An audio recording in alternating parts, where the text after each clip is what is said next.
Bismillahirrahmanirrahim. Alhamdulillahil qaili wa inna lanahnu nuhyi wa numitu wa nahnu al-warisun. Inna nahnu narisul arda wa man 'alaiha wa ilayna yurja'un. Ashhadu an la ilaha illallah wahdahu la syarika lahu fi sya'nin minasy syu'un. وأشهد أن سيدنا محمدا عبده ورسوله الأمين المأمون شهادة تنجينا من عذاب الهون. اللهم صل وسلم وبارك على سرك المكنون أفضل من كان ومن يكون سيدنا ومولانا محمد المصون وعلى آله وصحبه أفضل القرون. أما بعد. Yang kita hormati dan kita cintai para habaib, para alim ulama, muhibbin, hadirin hadirat rahimakumullah. Bagi syukur kita haturkan selalu kehadirat Allah Subhanahu wa taala, yang mana dengan hidayah dan inayahnya kita pada malam hari ini kembali dapat berkumpul bersama-sama. Kemudian tidak lupa salawat dan salam kita haturkan selalu keharibaan junjungan kita Nabi besar Muhammad sallallahu alaihi wasallam dan kepada seluruh keluarga, sahabat, zuriat dan pengikut beliau ila yaumil qiyamah. Para muhibbin rahimakumullah, as-sabi' wa tis'un min asma'illah al-husna al-warith. Yang ke-97 daripada Asmaul Husna, yaitu Al-Waris.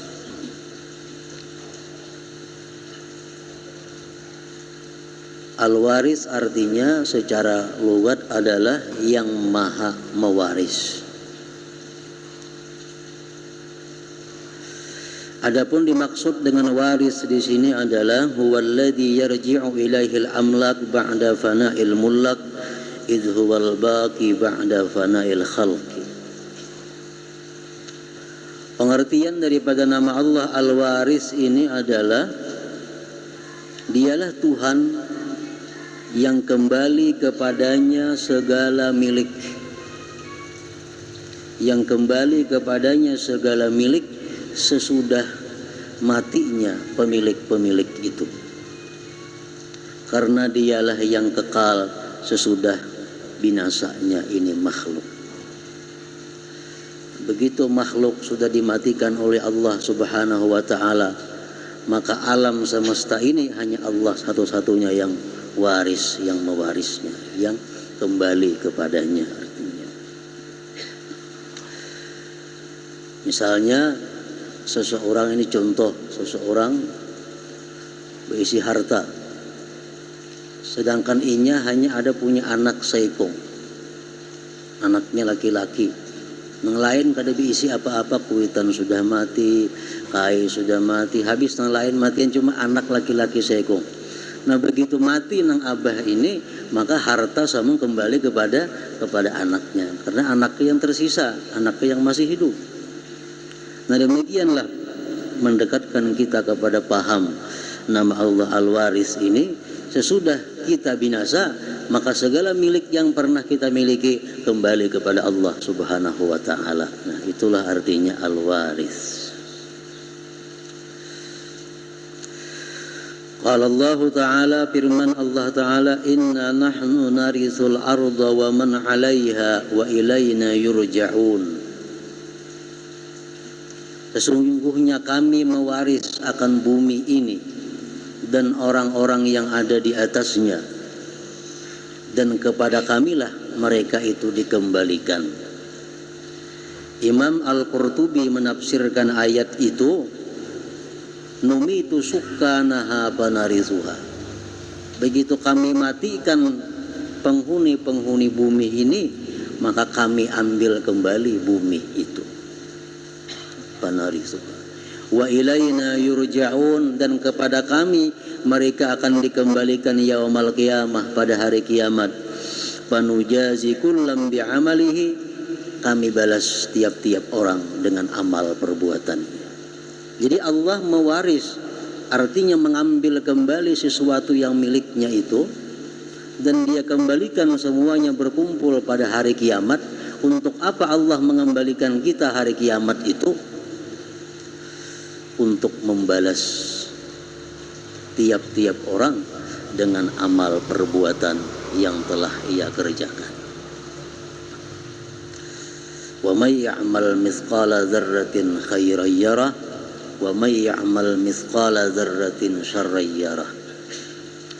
Barang siapa yang melakukan sekecil-kecilnya kebaikan, dia pasti akan melihat dan akan menerima balasannya.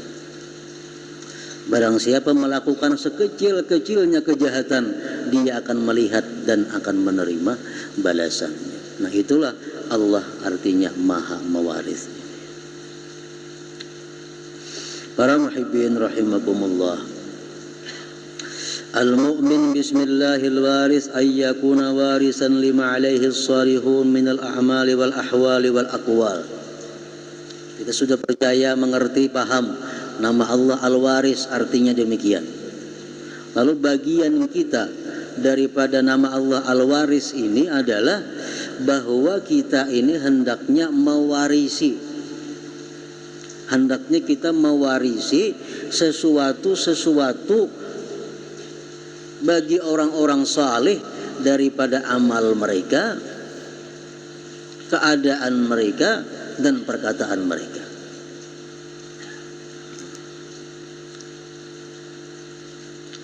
Apa-apa yang pernah dilakukan oleh orang-orang saleh terdahulu hendaknya kita waris. Baik itu perbuatan, baik itu keadaan, baik itu akwal, perkataan. Nah, ini adalah bagian seorang hamba yang beriman kepada nama Allah Al-Waris, yang maha mewaris. Ayyakuna warisan lima alaihi salihun minal a'mal wal ahwal wal aqwal, bahwa dia mewarisi sesuatu yang atasnya sesuatu itu oleh orang-orang saleh daripada perbuatan, keadaan, dan perkataan. Nah, para muhibbin rahimakumullah, apa perlakuan, perbuatan, amal orang saleh yang mesti kita waris? Banyak. Semua amal kebaikan yang dilakukan oleh orang saleh itu mestinya kita waris. Salah satunya adalah qiyamul lail. Qiyamul lail. Arti qiyamul lail ini adalah artinya beribadah di malam hari. Ini merupakan pekerjaan dahulu orang-orang saleh yang terdahulu. Qiyamul lail ini maksudnya adalah menghidupkan malam dengan ibadah. Kita berkumpul bersama-sama di sini berzikir, membaca salawat dan sebagainya, termasuk qiyamul lail. Orang sembahyang tahajud di tengah malam termasuk qiyamul lail. Orang membaca Al-Quran di malam hari termasuk qiyamul lail. Nah, qiyamul lail itu merupakan salah satu warisan orang-orang saleh yang terdahulu. Rasulullah sallallahu alaihi wasallam bersabda, "Alaikum biqiyamil lail." Ujar Nabi, lazimilah, laksanakanlah selalu, artinya qiyamul lail, menghidupkan malam dengan ibadah. Fa'innahu da'bus salihin qablakum, karena itu merupakan kebiasaan orang-orang salih sebelum kamu. Da'bus salihin qablakum. Fa'inna qiyamal lail, bahwasanya qiyamal lail itu qurbatun ilallah azza wa jal, pendekatan kepada Allah. Wa takfirun lidzunub, qiyamul lail itu adalah menghapuskan dosa-dosa kita. Wa matradatun lidda, qiyamul lail itu menolak penyakit. Anil jasad, daripada tubuh kita. Wa manhatun 'anil itsim, dan qiyamul lail itu adalah merupakan pencegah daripada dosa. Itu beberapa macam Rasulullah menerangkan tentang faidahnya qiyamul lail. Nah, para muhibbin rahimakumullah. Jadi qiyamul lail tadi artinya menghidupkan malam dengan ibadah. Kita berkumpul, berzikir, qiyamul lail. Nah, lain halnya dengan tahajud. Tahajud itu bagian daripada qiyamul lail. Tahajud itu adalah artinya menurut kesepakatan para ulama, tahajud yang disepakati oleh para ulama itu adalah sembahyang sunat di malam hari sesudah guring, sesudah isya. Artinya imbah sembahyang isya kita guring. Nah, imbah sembahyang isya guring, kayaknya bangun sembahyang sunat, itu ngarannya adalah tahajud. Walaupun guring imbah isya jam 8 guring, tang 9 bangun sembahyang sunat imbahnya tahajud ngarannya. Nah, sembahyang tahajud ini, jadi arti sembahyang tahajud itu ada tiap-tiap sembahyang sunat yang dilakukan sesudah guring, sesudah isya. Sembahyang witir kalau kita gawi sesudah guring, sesudah isya, witir sekaligus tahajud. Sembahyang hajat kita gawi sesudah isya, sesudah guring, sembahyang hajat sekaligus tahajud. Sembahyang istikharah kita gawi sesudah isya dan sesudah guring, sekaligus istikharah tahajud. Sembahyang tobat kita gawi imbah isya, imbah guring, sembahyang tobat sekaligus sembahyang tahajud ngarannya. Sembahyang tahajud pokoknya tiap-tiap sembahyang sunat yang kita lakukan sesudah isya dan sesudah guring ngarannya adalah tahajud. Nah, itu disepakati oleh ulama. Kayak apa misalnya kalau ini sembahyang fardu bang mengqadha nya imbah isya guring imbah isya, ini jam 12 bangun sembahyang inya mengqadha sembahyang. Nah, ini oleh sebahagian ulama ngarannya mengqadha sekaligus tahajud juga, ujar sebahagian ulama. Menurut sebagian ulama lagi itu kada tahajud karena sembahyang fardu qadaan, tahajud itu sembahyang sunat saja. Nah, itu pendapat sebagian ulama. Tapi yang jelas sembahyang sesudah guring di tengah malam itu merupakan sesuatu faidah yang besar bagi yang melakukannya. Para muhibbin rahimakumullah. Rasulullah sallallahu alaihi wasallam bersabda, rak'atani yarka'uhum al-'abdu fi jawfil lail khairun minad dunya wa ma fiha. 2 rakaat yang kita laksanakan di tengah malam lebih baik daripada kita menyedekahkan dunia dan isinya. Andai kata kita berisi dunia dan isinya kita beriakan, nah, pahalanya lebih ganal kita sembahyang sunat 2 rakaat di tengah malam, baik sebelum guring atau sesudah guring, tapi di tengah malam.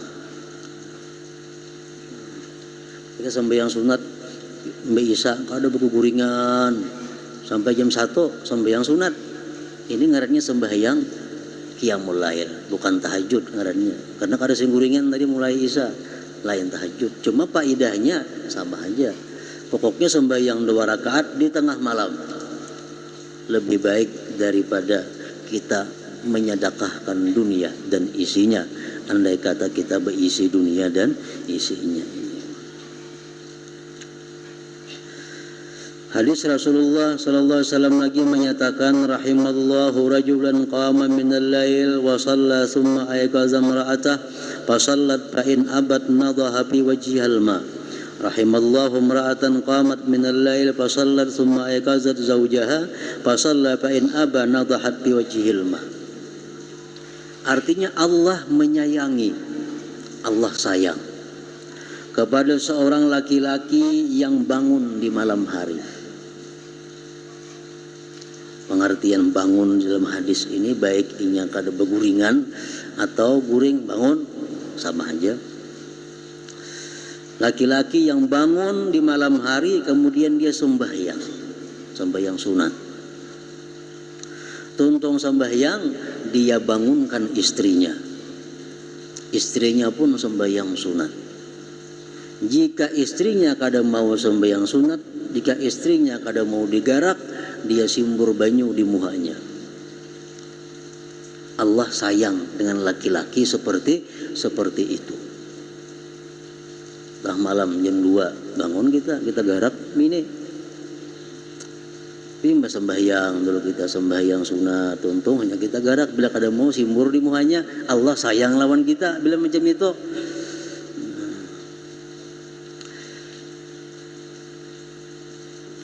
Nah kemudian sambungannya lagi, Allah menyayangi satu perempuan. Allah menyayangi seorang perempuan yang bangun di malam hari, kemudian dia sembahyang. Tuntung sembahyang dia bangunkan lakinya, lakinya pun kemudian sembahyang. Kalau lakinya dibangunkan kada mau sembahyang, dia simbur di muhanya banyu, Allah sayang juga lawan perempuan itu. Jadi bini-bini kadang-kadang nak disayangi Allah Ta'ala. Malam bangun jam 2 garak, bila kada bangun simbur di muhanya. Cuma ujar penasarah hadis, ulama mengatakan illam takhsha darara. Artinya kalau dia kada takut mudarat. Mun anggaran amuk nanti simbur nih, baik kada usah disimbur. Nah, itu mudarat ngarannya. Illam takhsha darara, jadi kalau dia tidak takut mudarat.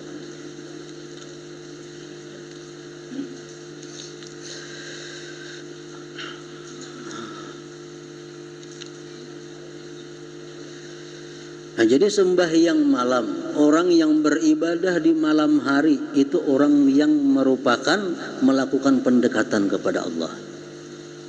Di ujung hadis tadi disebutkan orang yang sembahyang malam itu bisa mencegahinya daripada dosa.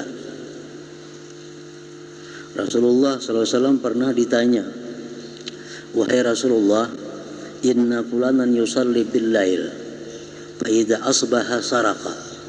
Ada orang wahai Rasulullah, ini kalau malam tahajud, malam beribadah, bisukan mencuntan gawiannya. Bisukan, faida asbaha saraka. Nabi kita menjawab ujian Nabi, sayanhahu ma ya'mal. Artinya apa? Kainanya ampeh aja mencuntan itu. Sayanhahu ma ya'mal. Selagi akan mencegah perbuatannya itu terhadap mencuri tadi. Nah jadi bangun malam ini satu obat yang mujarab untuk menghentikan daripada perbuatan maksiat. Umpamanya kita ada satu maksiat yang kita kada kau menghilangi, atau maksiat yang kita kada kau maampihi.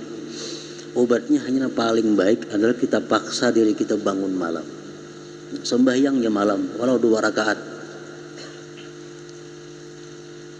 Tiap malam kita gawi. Berkat sembahyang 2 rakaat itu karena menghambat kita, mencegah kita untuk melakukan perbuatan maksiat. Makanya jar Nabi tadi, wa manhatun anil itsm, dan sembahyang malam itu pula adalah mencegah dia daripada dosa. Nah, para muhibbin rahimakumullah. Jadi qiyamul lail artinya beribadah di malam hari. Itu merupakan da'bus salihin qablakum, kebiasaan orang-orang saleh sebelum kalian. Nang menurut keterangan di atas tadi adalah merupakan sesuatu yang mesti kita warisi sebagai keimanan kita kepada nama Allah Al-Waris tadi.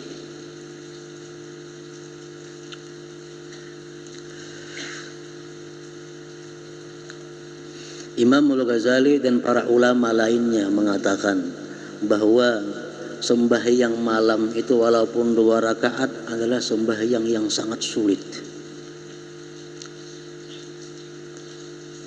Orang tuh malam kada sing guringan, Ngapakah digawinya? Tapi nya kada kawa menggawi melakukan 2 rakaat sunat kada kawa. Kenapa?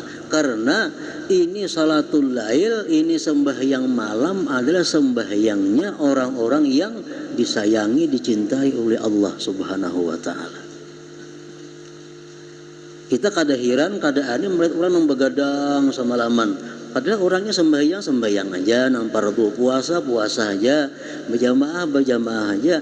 Cuma bila bangun tah malam sembahyang kada kawainya. Itu kada perlu dipermasalahkan, karena sembahyang malam ini sembahyang orang-orang yang istimewa di sisi Allah Subhanahu wa taala. Kita misal berisi bini,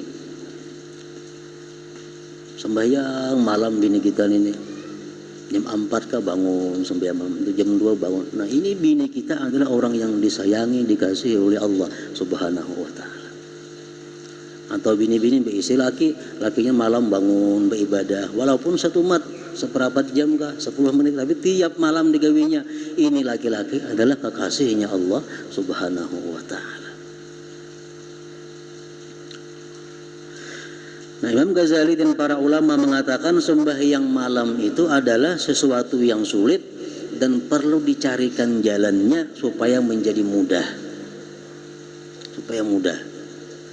Kesimpulannya beliau menyimpulkan ada 4 yang mesti dilakukan secara zahir dan 4 batin.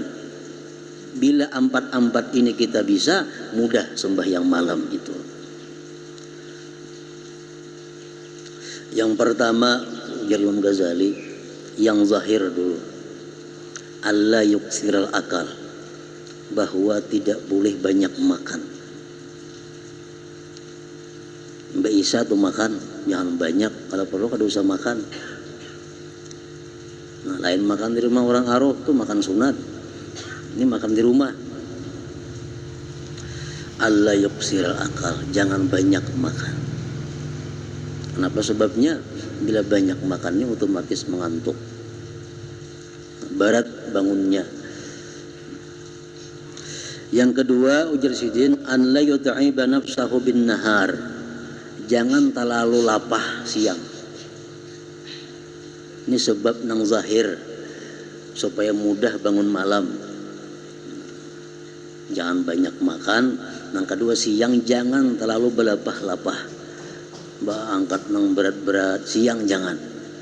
Kita malamnya keuyuhan, kada kau bangun lagi. Yang ketiga, an la yatrukal qailulah, bahwa dia tidak meninggalkan guring siang. Siang guring. Qailulah itu menurut ulama ada 2 pendapat. Pertama, ngaran guringnya tidur qailulah itu adalah guring sebelum zuhur. Misalnya jam 11 guring sampai kurang azan bangun. Itu ngarannya tidur qailulah. Ada lagi yang mengatakan bahwa qailulah itu guringnya sesudah antara zuhur dan asar. Pokoknya guring siang itu ada. Ini mempermudah juga terhadap bangun malam.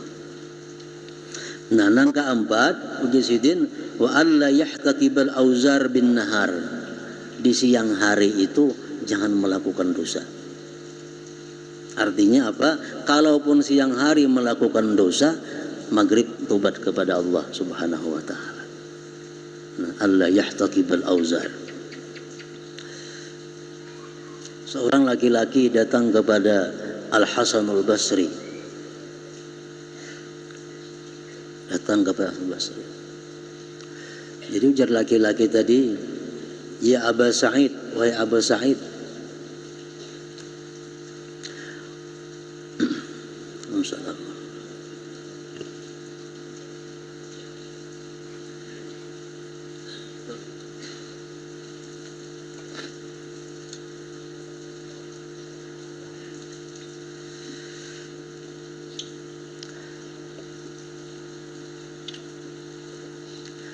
Laki-laki tadi berkata, ya Aba Sa'id, wahai Aba Sa'id, inni abitu mu'afa wa inni uhibbu qiyamal lail wa uiddu tahuri fama balila aqum. Artinya wahai Hasanul Basri, ulun ini di malam hari itu mu'afa. Mu'afa artinya afiat, sihat. Malam hari kada ada gangguan, kada ada penyakit, kada ada uyuh, kada ada lapah, kada ada, sihat. Kemudian ulun hendak benar malam itu, tengah malam itu bangun beribadah. Dan sudah ulun siapakan di higa awak nih, pauduan sudah segala macam siap.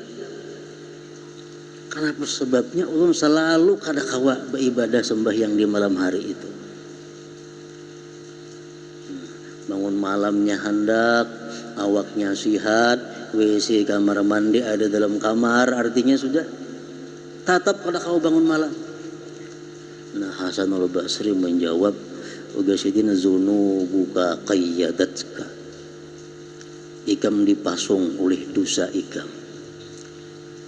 Qayyadat, zunubuka qayyadatka. Dosa engkau yang memasung engkau. Walaupun sudah di dalam kamar ada WC, ada pauduan, jam alarm bapasang di higa, segala macam selengkapnya sudah ada, tetap kada kawa. Alarm anak jam 2 berbunyi, memati juga alarm. Tapi di andak alarm di higa awak, berbunyi dimati. Kada kawa bangun malam. Kenapa? Karena zunubuka, kebanyakan dosanya mengikat kita. Sembahyang malam adalah sembahyang orang-orang khusus. Orang-orang yang bisa menghadap Allah munajat di waktu sunyi. Itu orang-orang yang dikasihi Allah. Orang-orang yang bergelimang dosa kada akan bisa sembahyang malam. Itu secara zahir. Jadi hendak bangun malam, satu, jangan banyak makan. Dua, siang hari jangan terlalu lapah. Yang ketiga, ada guring siang. Yang keempat, siang itu kita hindari berbuat dosa. Nah, kemudian yang batin, kata Imam Ghazali, ada 4 jua. Yang pertama, Mujahidin, yang batin itu adalah salamatul qalbi anil hikri alal muslimin. Hati kita ini selamat daripada dendam kepada orang muslimin. Hati kita selamat daripada menghendaki kada baik terhadap orang muslimin. Selama hati kita ada dendam dengan orang muslim, selama hati kita ada dengki kepada orang muslim, ada harapan bangun malam. Itu yang pertama. Yang kedua, kisarul amal, pindik angan-angan.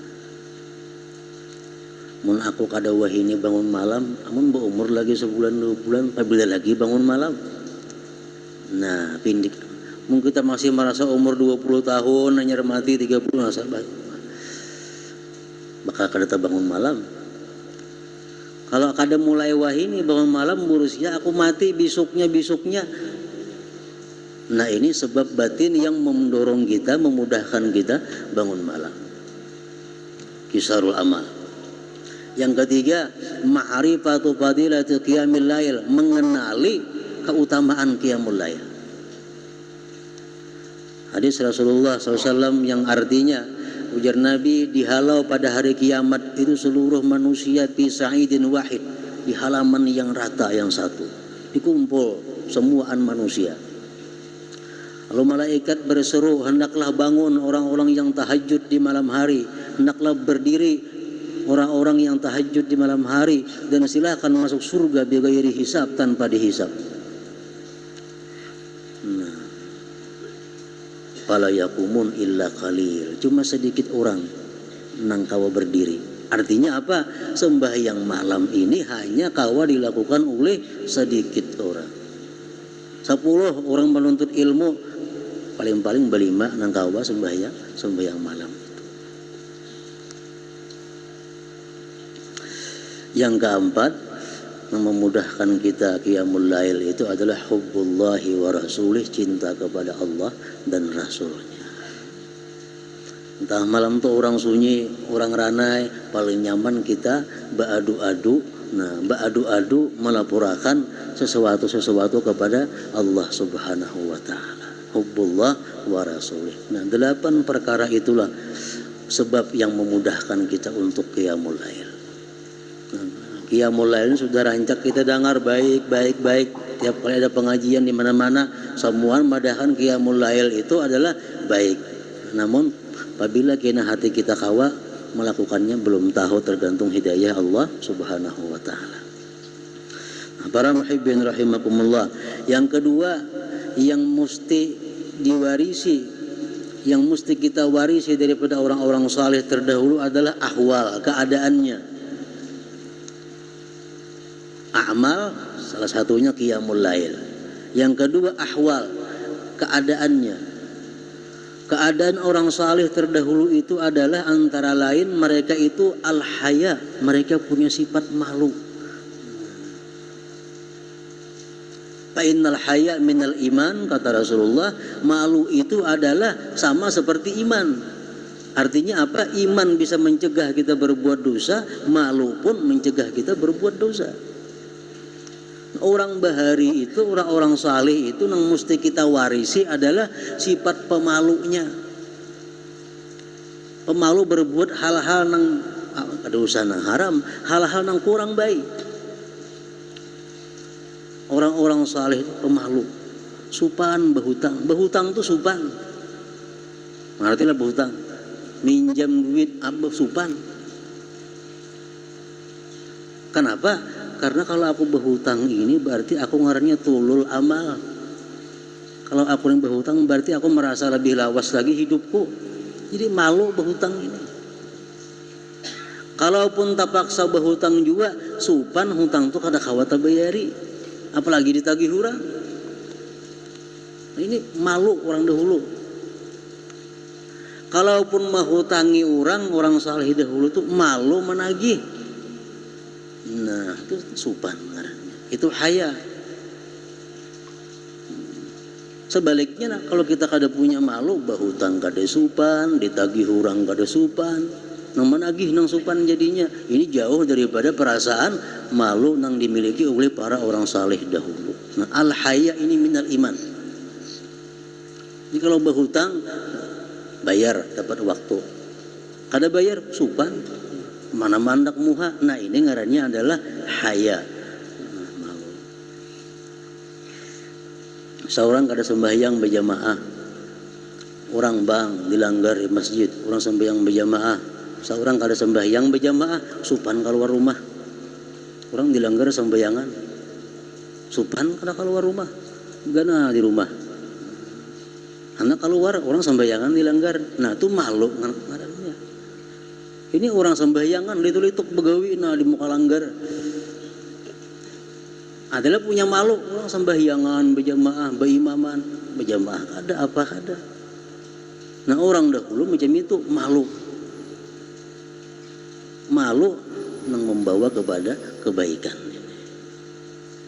Bini-bini bahari, bini-bini dahulu malu kalau kelihatan laki-laki. Kada bertampai macam ini. Malu kelihatan rambut, malu kelihatan tangan oleh laki-laki. Kenapa orang bahari demikian? Mereka punya haya, punya iman yang tinggi kepada Allah Subhanahu wa taala. Nah, jadi al-waris, nama Allah yang maha mewaris, yang maha kembali kepadanya segala sesuatu, dan kita beriman kepada nama Allah al-waris. Buah keimanan itu akan menimbulkan sesuatu, yaitu mewarisi apa-apa yang dicontohkan oleh orang saleh terdahulu, baik itu perbuatan maupun keadaan. Nah, para muhibbin rahimakumullah, selanjutnya yang ke-98 daripada Asmaul Husna adalah Ar-Rasyid. Terima kasih.